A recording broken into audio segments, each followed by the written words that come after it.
Welcome. Today we're going to be taking a look at the process of normalization for a database so we can see how we can actually take some raw data and manipulate it and see what the process is to take it from an icky state to something we can actually use with databases, aka the 3NF or the third normal form for a database. So the first thing we want to do, what or why are we doing? So why or what is normalization? We're wanting to make data easy to work with as a human being. We want to make it so that we human beings can actually see what's going on inside the data. We also want to make sure we're able to see what's going on with the data so it's easy to work with SQL because we want to be able to make queries on this and use it in a database. We want to reduce and or remove any redundancy. Now we can't totally optimize data completely. Regrettably, it's impossible. We have real things to consider. We have to there's this link and this link over here. We can't totally take away all redundant data, but we can definitely minimize it by using normalization. It's a lot easier to work with a bunch of small tables or small piles than is one huge giant mega pile. You see that yourself in your real life when you're trying to actually solve real world problems. If you want to find something in a small pile, it's a lot easier than trying searching through a giant haystack. There's that needle haystack thing. You may have, I know. Naming conventions. When we normalize data, we can actually make naming conventions get followed. So I can identify things better because process of normalization, one of the big things we have to do is give things names that make sense because human beings, it works so much better when we give good names to things. I know, it's crazy. And we can also now have a direct link between the actual tables themselves and their associated data. It's not just one giant pile of crap. Oh, this table has this in it, that table has that in it, those tables have those in it. Oh my gosh, it's so much easier to work with. I love this. So that's the what or the why of normalization. That's why we need to do this. So in our raw data, now this is talking about in computer science classes specifically. In the real world, of course, raw data can have in other formats as well, but we're gonna talk about this. We're gonna be in a spreadsheet. We have a Excel file or a Google Sheets file that we can use and actually look at it. You might have multiple values in a field or duplicated columns, duplicated rows. There might be data missing in there. There might be giant gaps of just negative space inside there. Like, oh my gosh, yeah. Patterns, what? No, it's like, why is there a reason why this is all A all the way down except for one B? Maybe there's a typo, maybe something's going on. So normalization in this raw data process, this is how we can actually take a look at what's going on. We can see why something is the way it is. And so we look at that raw data and that's what we're looking for is like, oh, here's this giant pile of stuff. And we can start looking for things we can actually work with. So here we have a sample of some raw data. You can see we have seat number, number of students, the room, the class time, the meeting days, the instructor, myself, of course, I know. And then we have our students column, and you can see that I have JJ, Grant, Alan, Tyler P, Max, Chris, Mark, Majid, Stockton, etc. And so I have this big, huge column right here of lots of different values in it. And that's a problem. Right here on this raw data, this fact that we have multiple values for a single cell means, oh, I'm in a bad space. This is the first thing we have to actually fix to go to our first normal form. I have to atomicize this data or make it atomic. So there's only one thing. No nuclear bombs involved, no splitting the atom, nothing to worry about explosion right here. But that's what we have to do. We have to take that little data and we have to flatten it out in a vertical way so we can actually expand this information so they have the same duplicated rows, but instead of having lots of values in one cell, we have one value for every one cell. Makes life a lot nicer. So to make 1NF, that first normal form, the first thing we have to do is we make the data atomic. We have to take all those values we just saw earlier, where I had the commas separating all those values, and each of those now are one cell, and the data to the either left and or right of it will get duplicated, and so I'll have a lot more rows, but I only have one value for every cell that's inside that data set.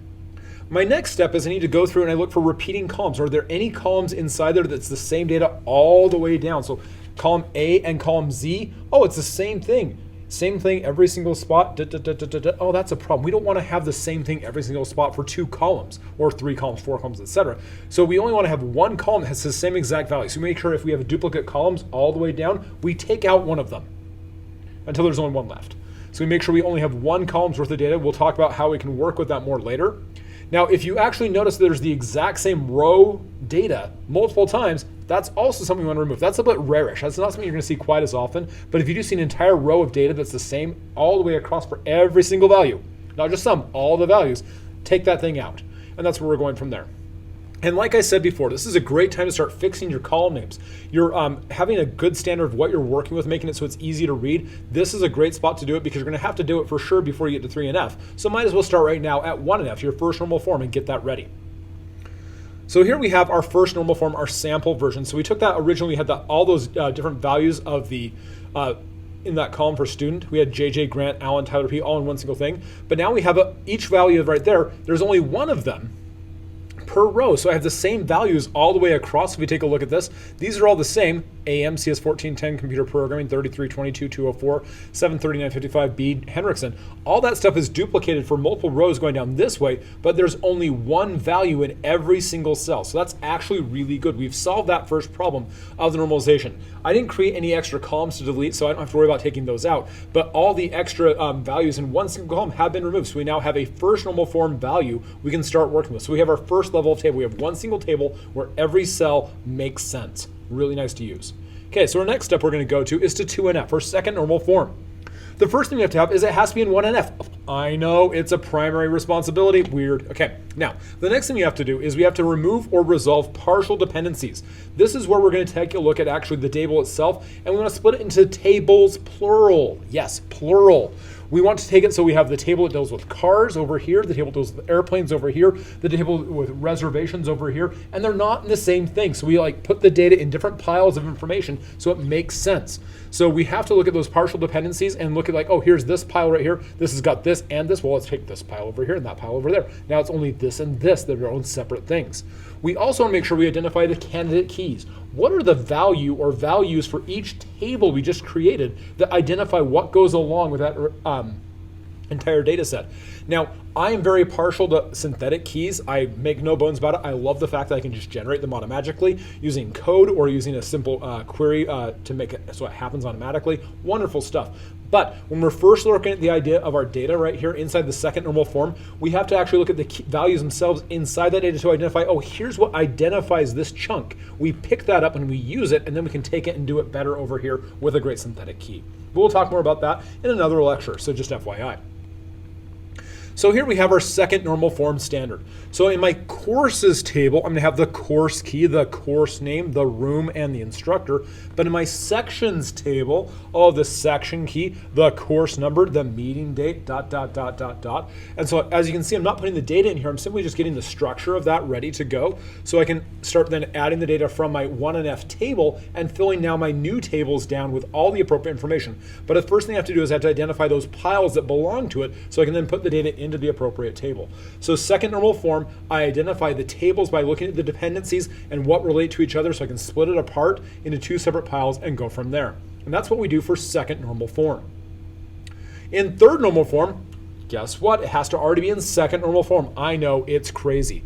Our second step is we need to resolve our transitive dependencies. So A leads to B leads to C. So in that transitive dependency, we have to resolve that so we don't have that. One of the biggest things this is happening is when we're looking at data, creating tables that resolve a many-to-many dependency. So we have something that's like, oh, we've got lots of these and lots of these. We need to link them together, but it doesn't make sense in 2NF. There's just no way to actually handle that. So we're talking about maybe, for example, a quantity column doesn't make sense on the orders table or the products table, but I have to create an order products table so I can link those two concepts together with the associated quantity value for that so it can actually be useful. And that's where I resolve those transitive dependencies from that, because like it doesn't make any sense in 2NF land. So we have to we have that data just sitting out there, and we have that over here in third normal form.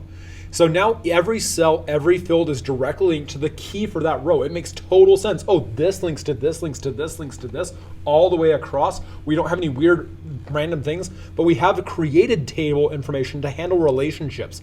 In my example we'll do in another video, I have now create that student section table. So the students in the section, they link together and I create that table. It wasn't in its own, there's a student section, a students table and a sections table, but I also have to create a student sections table so I can have the proper links to which student is in which class so I can link that together.